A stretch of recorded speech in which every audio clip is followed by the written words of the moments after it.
Okay. I've only got the first one done for this one, and I'm gonna have to figure out where the heck I stopped on this page. I guess start at the beginning of the page? Hang on, let me just see. Okay, yeah, I'm gonna start at the beginning of the page. With that, he began walking me through the Research Institute's business. As one might glean from its name, the Institute's main subject of research was medicinal flora as well as potions. Also, as I noted, the benefits of the herbs were about the same as the ones in my original world, so when I described what I knew from my time back in Japan, Jude was impressed. You sure know a lot already, he said. Apparently the knowledge I had acquired pursuing my hobby was equivalent to the information imparted in upper-level courses at the Royal Academy, which was where the nobility attended school. Really? Another Royal Academy? Okay. In general, noble children attended the academy from the age of 13 until they turned 15, at which point they were considered adults. Upper-level courses were for those who continued to study until they were 18 years old. While he was there, Jude had studied pharmaceuticals and medicinal flora. All in all, it seemed like the world I came from was far more advanced in its knowledge of the nature, natural science, and the like. Speaking of Jude, his research area of expertise was, of all things, potions. Potions! That trademark item of RPGs. Potions in this world could either be drunk or smeared on wounds. My impulse was to assume they were similar to the medicines from back home, but it turned out they were quite a bit different. They worked instantaneously. Just how fast did they work? The second I got my first accidental cut in this world, I had to drop a potion on it. Between one heartbeat and the next, my cut vanished. No matter that I had been warned, I was shocked.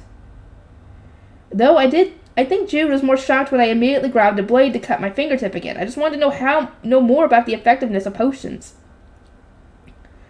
It was only a little cut too, but he panicked, and later he seemed actually mad. The rest of my first day consisted of him showing me around the facilities and describing the work they did in each location. The next day, Jude finally showed me how to brew potions, not just because that was his field of research, but because I was champing at the bit to learn more about this strange substance that was so unlike anything in my world. Hello, magic. I had made up my mind that I wanted to research potions with him. Alright, let's get started, he said. And just like that, Jude set about concocting a potion with practiced hands. He started by adding a careful selection of herbs to a pot, along with some water. Then he boiled it all together while continuously imbuing it with his magical power. At last, the potion was finished. Potions were divided into grades, low, medium, and high, which were partially determined by ingredients. However, you couldn't brew a high-grade potion just by following a specific recipe. To achieve such potency, subtle magical manipulations were required. In the end, the potential quality of a potion was determined by the maker's production skill level. Additionally, the ingredients for high-grade potions cost a great deal on their own. Between the exorbitant cost and the fact that only a few people alive could actually produce them, high-grade potions were sold at a price that would make anyone think twice before using them. Not that most people had to worry about such things, seeing as only royalty-entitled nobles could afford to buy them anyway. You definitely couldn't find these potions for sale at a typical apothecary.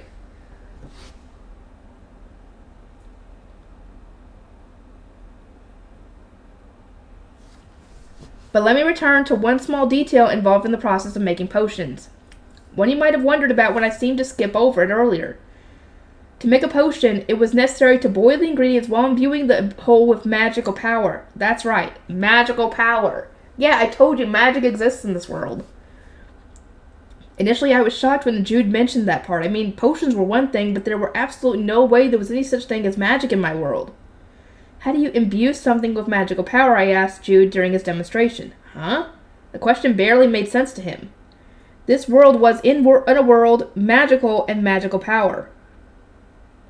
MP for short was required for using magic. Furthermore, there was a variety of magic known as practical magic that just about anyone could use. That meant magical power was a concept familiar even to the youngest children of this world.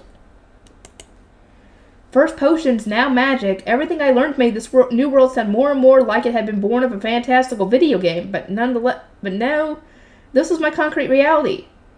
Wait, you've never seen use magic before? Jude asked. Right, not even practical magic? Nope. Even commoners could use practical magic, so Jude was utterly bewildered.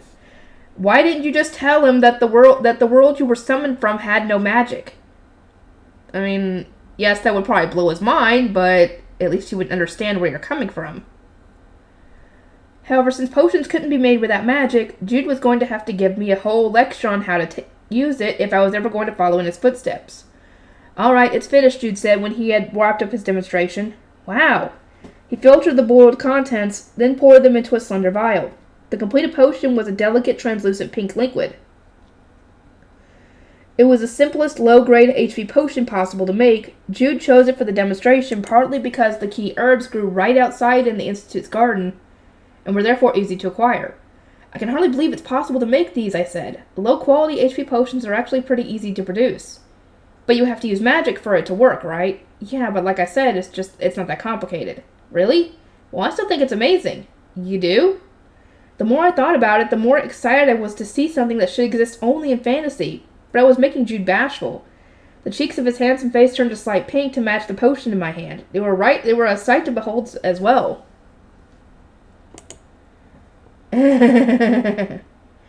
Oh, say. After Jude's demonstration, he segued into the promised lesson on magic. The first step was to feel out the magic power within oneself. As someone who came from a thoroughly unmagical world, this was no mean feat. Since practical magic, which was largely invoked with simple chants, was accessible to anyone in this world, people often simply weren't conscious of their own magical power. However, a heightened awareness was required in order to concoct potions or call upon other types of magic. At first, Jude walked me through various techniques for feeling the magic within myself, but no matter what he tried, I felt as magical as a doorknob. That was when he assisted me with the method used at the Royal Academy, which required me to place my hand in his. Okay, here we go. Jude held up his palms towards me.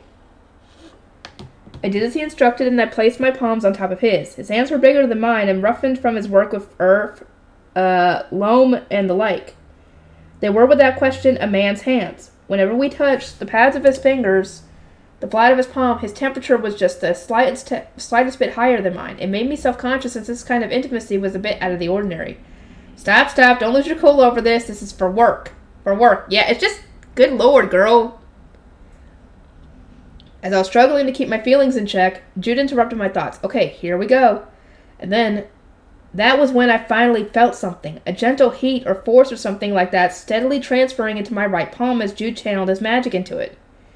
Even harder to describe was the feeling that after he started channeling, something moved inside of me, almost like it was being washed away. That was my magical power.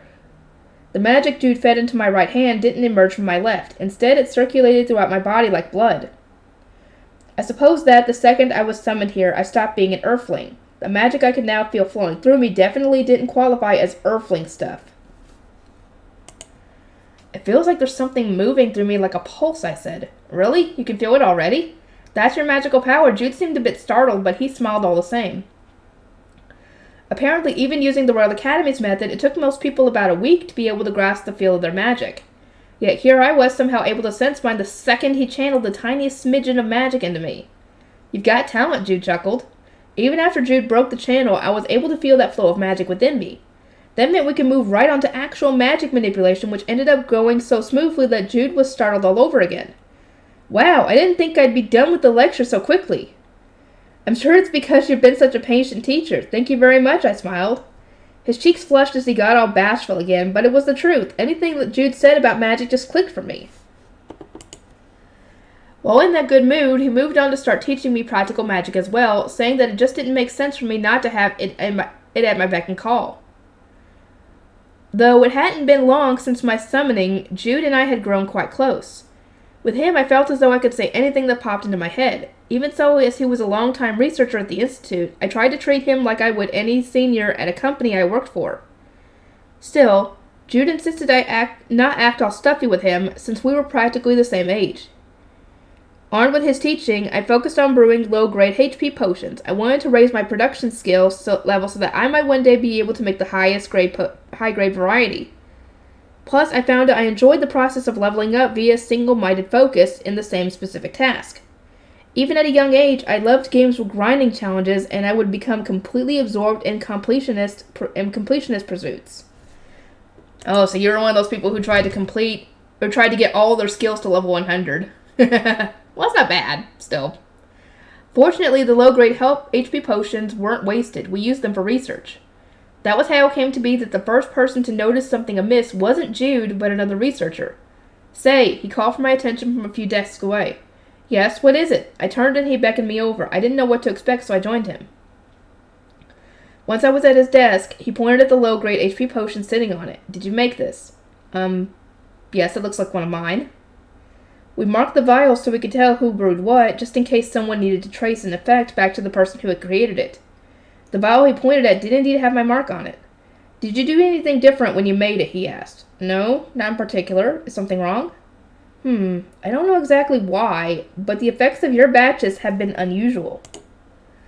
This researcher was developing a brand new recipe for a potion that would enhance the effectiveness of other potions.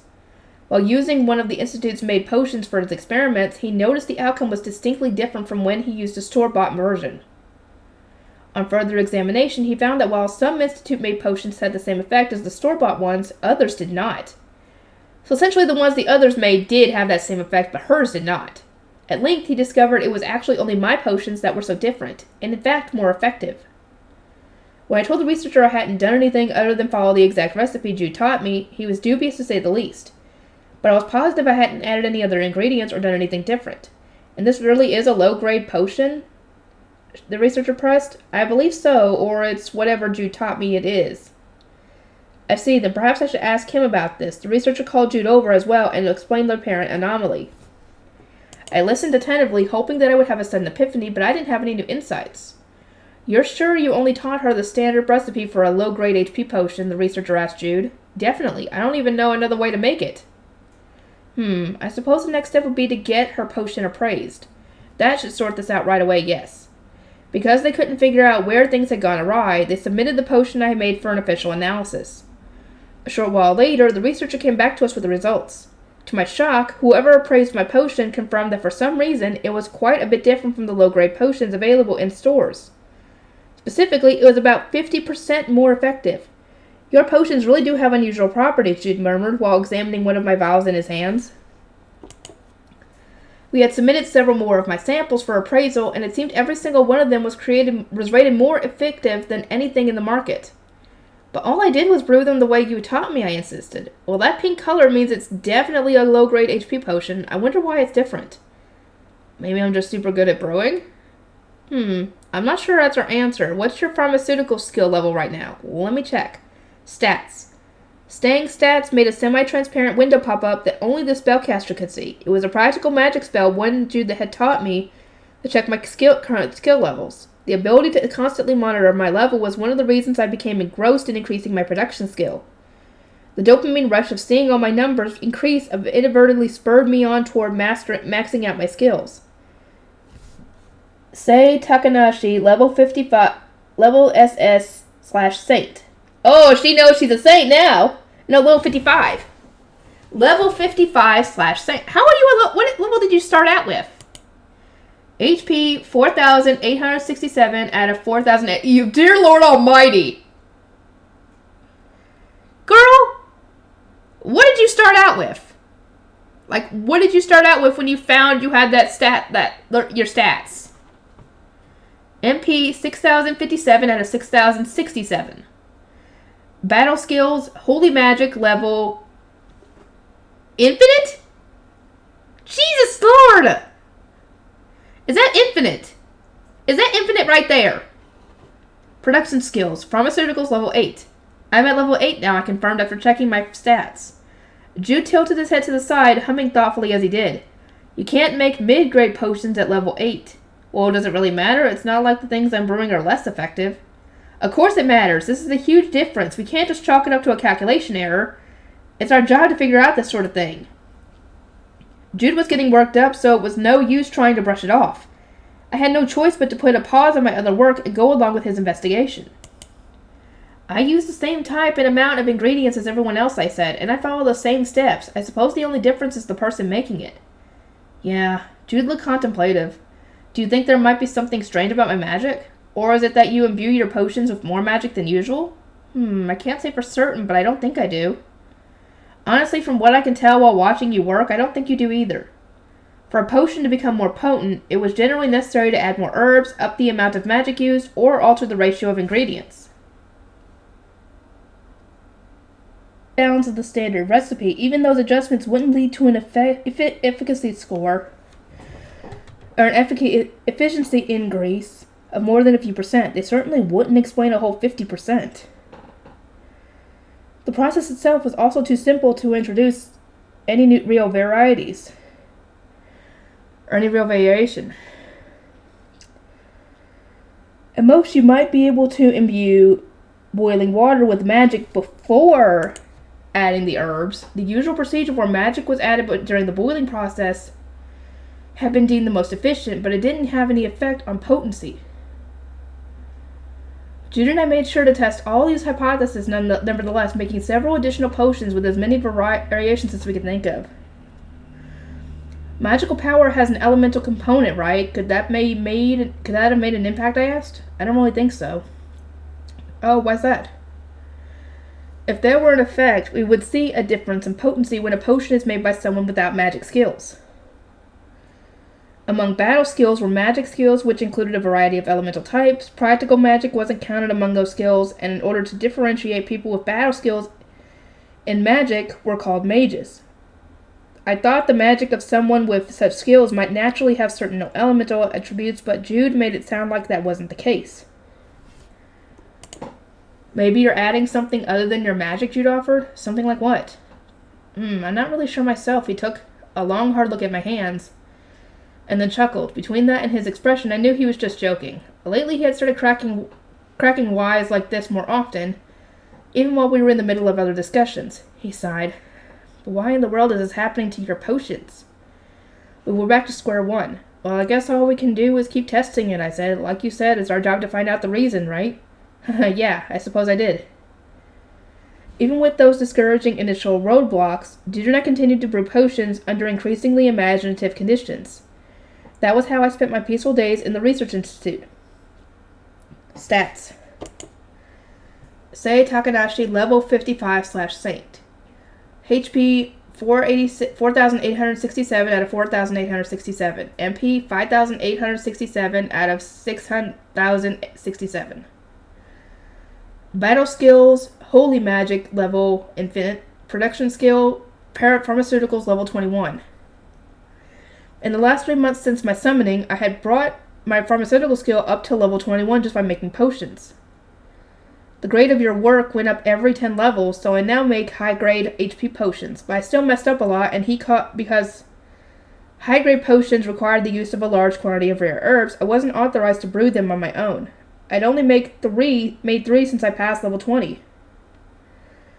However, there were vanishingly few people who could make high-grade potions, so it was an accomplishment in itself that I was able to.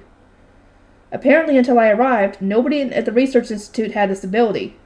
Before, whenever they needed these potions for research, they had to make an order from somewhere else. Now that I was able to produce them at the Institute, everyone was tremendously pleased almost all the time, and funds we were bound to save. Are pleased about all the time and funds we were about to save. Okay. I was happy to help. After all, in order to level up your pharmaceutical skill, you need to make more potions. Typically, the number of potions you could make in a day was limited since you had to expand MP. Magical power, to do it, and you would eventually run out. Therefore, it inevitably took a considerable amount of time to level up, but me? Yet again, you've managed to brew a remarkable number of potions today, Jude said. I have? Yeah, it's pretty unusual to be able to produce more than 10 mid-grade potions in a single day. We took a moment to look at my long line of mid-grade HP potions neatly arranged in the storage cabinet. Just like my low-grade brews, they were ultimately 50% more effective than potions of any other origin. According to our head researcher, Johan, my strange ability might even lead my mid-grade potions to be more effective than the high-grade variety. Now what does that make of your high-grade ones? What are they going to be? Jude and I were still working day and night to try and find the reason for my abnormal creation. Even now we didn't have a clue, so we were starting to ask other researchers to inspect my potions, hoping they would find something we overlooked. We asked different people to analyze different specific elements such as my brewing process or the outcomes themselves. All the while I continued to make potions and only potions, all day, every day. One afternoon, just as I was finishing the last of about 150 low-grade potions I made that day, Jude approached me. "Wait, you're still making those?" "What do you mean?" I asked. That was when I finally learned there was an average number of potions anyone can make in a given day, which I suppose made sense. What with this, the finite MP problem. Not to mention, the amount of magic needed to properly imbue a potion increased with its grade. On average, medics who have specialized in brewing can make 100 low-grade potions, or about 10 mid-grade potions, a day. Researchers averaged a bit fewer. It was true that potion production made my MP decrease, but it was by such a negligible amount that I didn't really think about it. When I said as much, Jude pondered whether I was actually imbuing my potions or not, but when I checked my stats, my MP was indeed decreasing. Besides, if I didn't imbue them with magic, I just wound up with boiled herb soup. Ultimately, Johann instructed me to prioritize research that would hone my abilities, so I wandered back over to making potions like usual. But it seems I got a little carried away. I ended up brewing more potions than we were able to use in research, so we wound up with a not substantial surplus. We now had such an ample stock that we could make a tidy sum if we sold them at market. Unfortunately, since my potions were all 50% more effective than the regular sort, I was told we might create some problems if we tried to sell them all. We were stuck with the overstock. Oh, if we made a ton again today, Johann's gonna be mad. Once I get into the groove, I keep forgetting to count how many I've already made. I apologize. This was a teensy white lie. My goal was to reach a high enough level that I could start producing high-grade HP potions without any restrictions, and for that, well, I needed to make more potions. This ambition might have already caused some problems, but just the other day, Johann complained we were running low on herbs since I kept using up what we harvested from the garden. I didn't like getting yelled at, so I came up with the brilliant idea to hide today's extra supply in my room. However, right when I snuck over to take some of the day's new potions out of the storage cabinet, the door to the Institute flung open with a bang. When I turned, I saw a soldier breathing heavily. "Where's the head researcher?" the soldier shouted as he staggered into the research institute. I wordlessly pointed toward Johann's office, and the man pelted toward it. What in the world? A few moments later, Johann and the soldier rushed back out. "We have an emergency. Gather all the recovery potions. Every last one." Johann, who always wore an unflappable smile on his face, looked shaken as he gave the order. "What happened?" asked a researcher standing nearby. "The Knights of the Third Order just returned from the Gauche Forest. They were attacked by a salamander. Many were injured and they don't have enough healing supplies." The Third Order had been dispatched to the forest west of the capital on a monster-slaying expedition. Apparently they had sustained terrible damage and were now in need of help. With a clash and a clatter, everyone emptied their drawers and shelves of potions, depositing their supplies on the desk nearest to the entrance. Jude and I brought armfuls from the storage cabinet as well. "You have this many?" The soldier couldn't help staring at the steadily growing sea of vials on the desk. "Well, we have been stockpiling them recently." Once we'd emptied the cabinet, I remembered the high-grade HP potions hidden in my room and dashed off to get those too. When I returned, it looked like our work area had been scrapped clean of its stores, and the next job was to load up the cart waiting outside the door. Some of you go with them. At Johann's instructions, the researchers closest to the door clambered into the cart. High-grade potions in hand, I jumped into the cart as well. The horse set off at a brisk pace, and then there was nothing to do but wait. I asked Jude who was beside me. "So there was a dragon in the Gauche Forest?" "A dragon? No, nothing like that. But isn't a salamander a fiery sort of dragon?" "Huh? Not quite. A salamander's just a fire-breathing lizard." Wasn't that more or less the same thing? I couldn't get the image of a great flaming dragon out of my head. I just can't believe a lizard could cause that much damage. "Well, it's a pretty big lizard. It's also incredibly fast. It may not be a genuine dragon, but it's still a high-ranking monster." I see. With Jude's description, my mental image of a salamander changed to something like a 10-meter Komodo dragon. That's more than likely what it looked like. In either case, since this creature could breathe fire and move at high speed, I was absolutely confident that if I ever had to stand off against one, I would freeze on the spot and give up all hope of surviving. I couldn't even begin to imagine how terrifying it was for the knights who had to fight such a powerful monster. At last the cart drew to a halt in front of a building at a far corner of the Royal Palace Grounds. A battlefield awaited us inside. "How awful," I murmured. Jude was silent. Normally this was a reception room, but now it was filled with the grievously injured lying on the ground while doctors and nurses rushed between them. The groans of the salamander's wounded victims filled the air. From the grim cacophony, I heard a doctor shout, "Are those potions here yet?" Until this moment, I had been so carefree about living in the palace, then the institute, and with my meticulous potion making. Now my mind just stopped, and I became rooted to the spot, stupefied by the horror. Johann, who had let us in, clapped his hands. "Distribute the potions. You two over there. Jude and Say, hand them on to that side." "Yes, sir," we said in unison. I scooped up an armful of potions and began passing them to the doctors. They were stationed by the most severely wounded, and the second I handed over a vial, they administered the contents to their patients. On account of the shortage, the doctors began with distributing low-grade HP potions to the severely wounded. The injured knights would have been able to make complete recoveries with mid-grade HP potions, but without enough of those on hand, the doctors knew something was better than nothing, for now they had to stabilize those on the brink of death. "What in the world?" the doctor cried out in surprise. She had just applied a potion to her patient, whose skin had been shredded by the salamander's claws, and whose breath was haggard, yet now her patient's wounds had completely vanished. Their eyes flew open as their pain evaporated, and they gingerly checked their bodies. Every single scratch was gone, even the color had returned to their face. That was a low-grade potion, wasn't it? The doctor held up the empty vial to inspect it. It was admittedly difficult to discern the grade of potion once you had already used it up. I knew what was going on, but I kept it to myself. The doctor had indeed used a low-grade HP potion, but it wasn't just any brew. It was one that I had made. In other words, it was a 50% more effective and therefore behaved more like a mid-grade potion. I scurried away to dole out more potions before the doctor could ask me anything further. As I went, I heard other doctors and nurses voice their bewilderment, but I did my best to keep my head down. Right now, I was focused on getting my potions into the hands of those who needed them.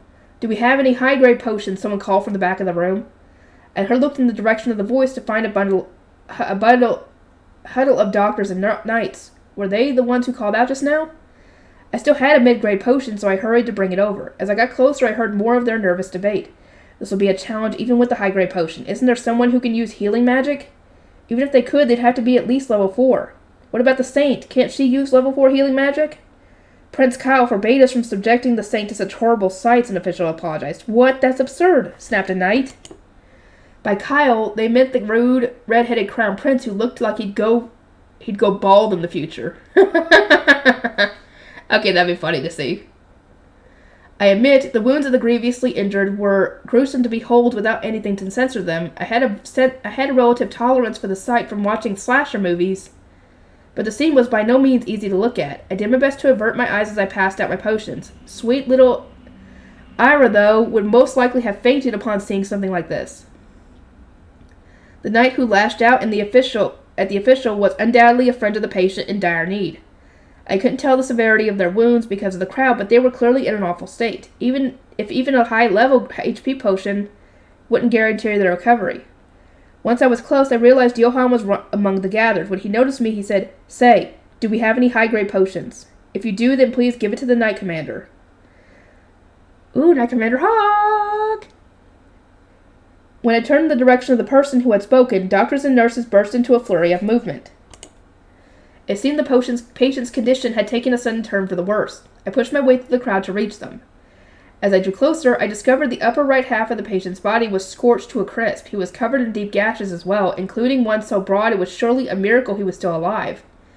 His ragged breathing began to weaken. "Step aside." I pushed past the doctor to get a closer look at the injured man. He clearly didn't have many more breaths left in this world. I swiftly extracted one of the high-grade HP potions I had stuffed in my apron pocket, popped out the cork, and brought it to his lips. "Drink," I pleaded. Slowly but surely, his blackened lips parted and he gulped it down. Everyone, the doctors, knights, nurses, and officials, watched with bated breath. I don't know how long it took. Time sort of stopped for me somewhere, but once the patient finished the whole vial, his head fell back on his pillow. Then, bit by bit, his charred black skin peeled and flaked away, revealing perfectly whole and healed skin beneath. His breathing eased and didn't stop like I had feared. Instead, he fell into a gentle sleep. I sighed with relief from the stress of it all, and tears broke out around me. How far have I gotten, and how long did I do this for? Actually, I need to count out some of this. I need to cut out some of this because some of it was interruption. Act 3, Cooking.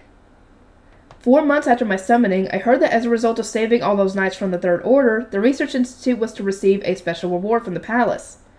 We were also presented with the gift of gratitude from the family of the Knight Commander of the Knights of the Third Order, since he happened to be the beloved third son of a noble in the borderlands. Additionally, the Third Order brought all those extra potions I had made that we couldn't sell on the market. Thanks to all that, our institute had a plentiful budget. So is there anything you'd like? Johann asked me one day when I came into his office to bring him some tea. I was taken aback, and it took me a moment to think it over. A bath and a kitchen?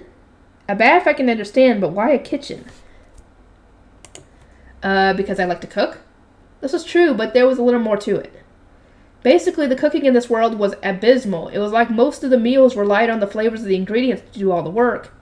And there was hardly any seasoning. They used salt and vinegar in some meals, but that just didn't do anything for me. I ate at the dining hall for people employed at the Royal Palace just like everyone else. But it was uniformly awful, like I went on a diet without even meaning to levels of bad.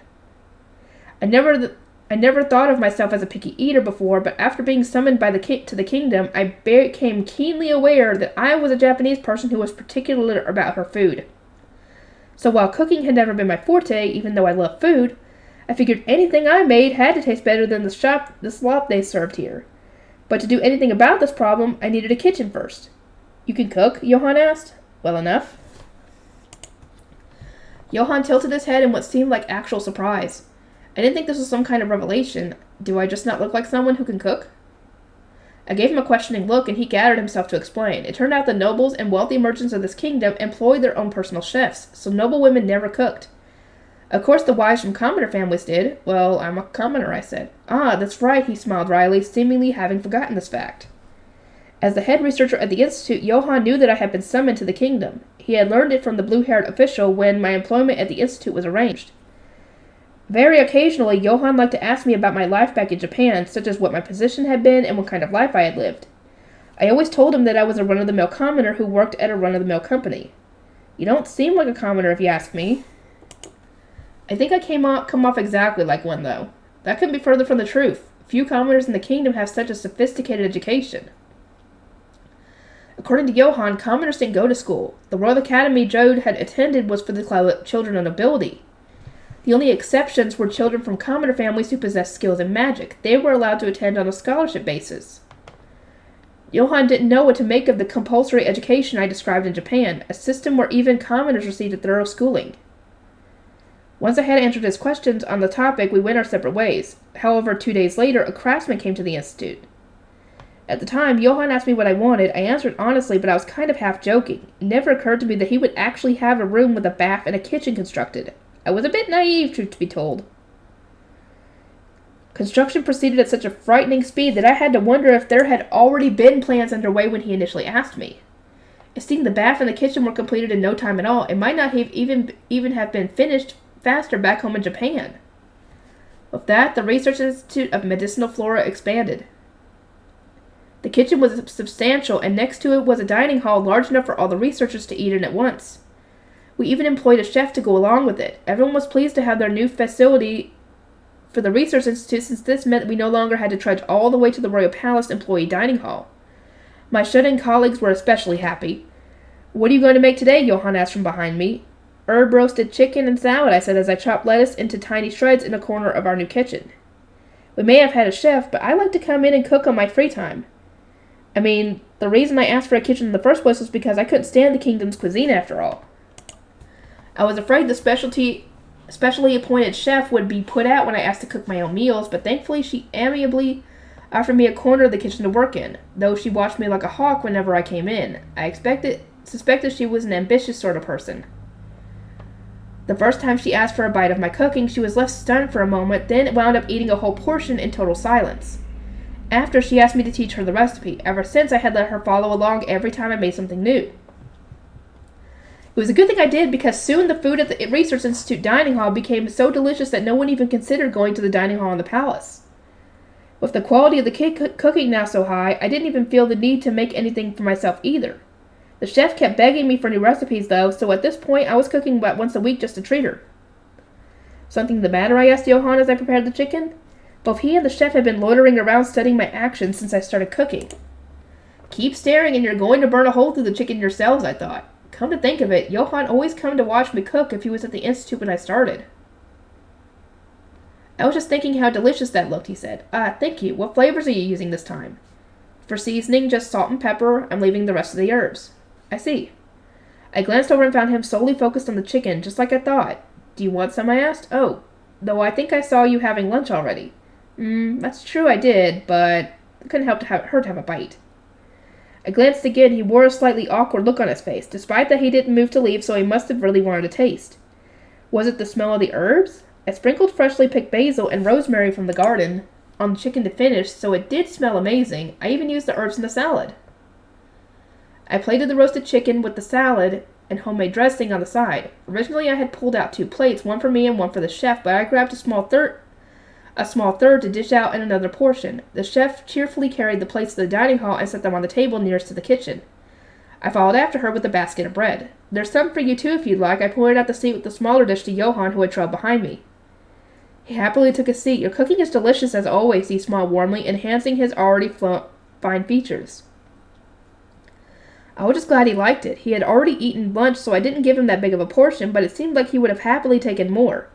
He ate it all, even soaking up the leftover juices and herbs with a piece of bread. I'm still surprised that herbs can be used like this in cooking, Johann said. Really? Where I come from, we use them all the time. In my world, basil, rosemary, and other herbs were frequently employed as seasoning. Here, herbs were mainly prescribed for medicinal use and rarely, if ever, showed up in food. They're also supposed to help prevent food poisoning and aid digestion, I added. Is that so? Oh yes, there's even a traditional type of medicinal cooking meant to prevent sickness. That cuisine was actually from China, but I was talked about it like it came from my country, so the chef wouldn't figure out I was talking about another world entirely. Though, for all I knew, the chef had already figured out I wasn't born here, but just in case. Johann was extremely interested in hearing more about the relationship between food and herbs, so he kept asking questions. Normally he stayed cooped up in his office handling administrative work, but at times like these I realized he really was a researcher at heart. He did occasionally ask me about things I didn't know the answers to, but then I would hypothesize, and he would describe his own observation as well. It was nice and all to talk this way, but since it mostly came down to herbs, I felt a bit bad because the chef wound up being left out. Say, Jude approached me one day while I was making sandwiches for my latest new recipe demonstration for the chef. What's up? Johann sent a message. He needs you to deliver this document to him at the barracks of the Knight of the Third Order. I'm kind of busy right now. Can you do it? No, for some reason he asked for you specifically. Huh? I wonder why. Does he need me right now, or can it wait? I'm almost done. I think you have time to finish. Okay, I'll go after. The barracks of the Third Order, right? Right. He wants you to bring it to the Knight Commander's office. Will do. When I arrived at the Knight Commander's office, the guard posted outside the door let me in right away. Johann must have told him to expect me. Inside, the room was furnished with a full lounge suite and an elegant desk. I found Johann and another man who I assumed was the Knight Commander seated in ornate chairs. Excuse me, I'm sorry to have kept you waiting, I said. It's quite all right. Thank you for bringing this. Johann smiled as I handed over the document. Well, I'll get back to the Institute then. I was hoping that was all he needed, but as it turned to go. However, Johann stopped me. Wait. I looked at him quizzically. He urged me to sit down next to him. But why? I glanced at the Knight Commander, and he encouraged me to do the same. Having no other recourse, I sat next to Johann as he began to speak. This is the girl I was talking about, Johann said. I see, so you're the one, said the man. My name is Albert Hawk. I'm the Knight Commander of the Knights of the Third Order. Oh, so his name actually is spelled that way. Okay. It's a pleasure to meet you. I'm Sei. I didn't give him my family name since only nobles had those in this world. I learned that the first time I introduced myself to Johann, Takanashi was an unfamiliar surname in the residents of this kingdom and would undoubtedly cause headaches if people started asking questions about where it came from, so I generally opted not to tell people. The Knight Commander sat diagonally from me as I took him in. He had slightly wavy blonde hair, and his blue eyes had a cold, steely cast. He seemed to be about the same age as Johann, though he was more well-built, so you'd expect of a knight. Though Johann was pretty tall too, and he also seemed sturdy, but it was something like the thickness of their muscles was different. The point is, the Knight Commander was probably the most beautiful man I'd met since my arrival.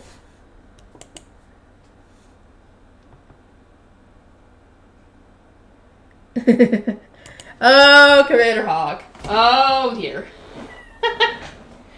I can't wait to get into all this stuff. Do you remember what happened during the Third Order's latest expedition? Johann asked me suddenly, while I was wondering why he had bothered to introduce me to this person. What expedition? The one that suffered a salamander attack. Oh, that. If he had just mentioned the salamander part in the first place instead of calling it an expedition, I would have known what he meant. He meant the incident where a great number of knights were terribly wounded in the Ghost Forest just west of the capital. No one I knew talked about it anymore, so I had pretty much forgotten about it. I definitely didn't remember the knights were from the Third Order. Do you remember giving a high-grade HP potion to someone? Ah, yes. This is your man. Ah, another thing I forgot. The one I saved with the high-grade HP potion had the worst injuries of them all. His terrible burns were so hard to look at, I hadn't taken in that much of his face. But now that I was trying to remember the incident, I recalled a nearby knight calling him Knight Commander. So he was the one who nearly died that day. Seconds after Albert drank my potion, his charred black flesh fell away. Tender skin had regrown beneath it. I didn't linger to see him any more fully healed, so I went right back to rushing around doling out potions. Now that I could at least see him again, I noted that his skin was smooth and unblemished. There was no hint of burn scars. Well, I mean, your potion kind of got rid of that, so yeah. The potions of this other world really are astounding to have healed him so perfectly, I thought. That was one of your potions, dude. Do you not remember that that's 50% more effective, even with the high-grade ones? I hate to see what that is. His other wounds must have healed nicely, too. The researcher in me really wanted to document the efficacy of my high-grade potions, but I couldn't exactly ask him to take off his clothes and show me or anything. Thank you, Albert said. It's because of you that I'm still here today. Whoops, I must have been staring at his face while pondering how I might convince him to let me study his recovery, because now he was faintly blushing. Cute guy's blushing had a ruinous effect on me. My heart skipped a beat. It was nothing. My non-committal answer cannot cause Johann to snort next to me. When I glared at him, he covered his mouth as he held back laughter. What's so funny? Oh, nothing. It didn't look like nothing to me, especially as he continued trying to suppress his laughter. Albert eyed Johann's strange behavior with suspicion as well. Or maybe it wasn't suspicion, but offense? Or embarrassment? Wait, embarrassment? Albert furrowed his brow. His displeasure was subtle, but I think he was about to tell Johann to knock it off. Before he could, Johann recovered himself and artfully changed the subject. Oh, that reminds me, you were after high-grade HP potion ingredients, weren't you, say? Yes, but don't those have to come from the forest? I was relieved he had managed to dodge Albert's ire. Earlier in the month, I had pestered Johann for those precise ingredients. We grew a modest amount of the necessary herbs, but we were running low due to a certain someone's recent excessive picking. Yeah. You should have talked about yourself there. I still wanted to make boatloads of potions in order to increase my pharmaceutical skill, but unfortunately those herbs were tricky to cultivate, so Johann forbade me from using any more than I already had. I tried asking him about buying the herbs from elsewhere, but since they were so hard to grow, they were prohibitively expensive, so much so in fact that it was beyond our means to purchase them in bulk, even with our currently ample budget. Notably, those herbs also grew in the forest outside the palace, but while harvesting those wild plants wouldn't cost financial resources, it would take tons of human ones. Not to mention monsters lived in the forest, and it was exceedingly dangerous for a researcher to venture out there on their own. That's right, Johann answered. Your herbs grow in the southern forest. How about you go and pick some for us? I'd really prefer not to get attacked by monsters, though. The Knights of the Third Order are willing to protect you. Huh? As thanks for all the potions you made. I reflexively glanced at Albert just to be sure Johann wasn't pulling my leg. The Knight Commander's earlier dour expression had shifted to something much more gentle. It seemed true enough that he was willing to act as my escort so I could go collect more herbs. However... But we've already received something in thanks from them, I protested. Not only had we been given a special reward from the palace, we had also been presented with gifts from Albert's family as well. I couldn't let him go out of his way to give me yet another thing. Johann grinned. Well, you see, the Knight Commander wanted to do something for you personally. Hey! Albert tried to cut him off in a panic. Johann's getting out on you, dude. He's out and that you like her. It was too late, though. Johann had already sold it. Or already said it. Still, was it okay to employ knights as a personal favor? What does he mean personally? I tilted my head at the Knight Commander. She's just as dense as she is in the anime. Great. Albert coughed as if I had picked up on some untoward implication in Johann's words. He still seemed to feel a bit stiff as he explained. We are planning another expedition to rout the monsters in the southern forest. I meant to ask if you wished to join us. I see. Well, if they were already planning to go, I didn't see any problem with going along, and it was true that I wanted those herbs. I bowed. If you don't think it'll be any trouble, then I would love to accompany you.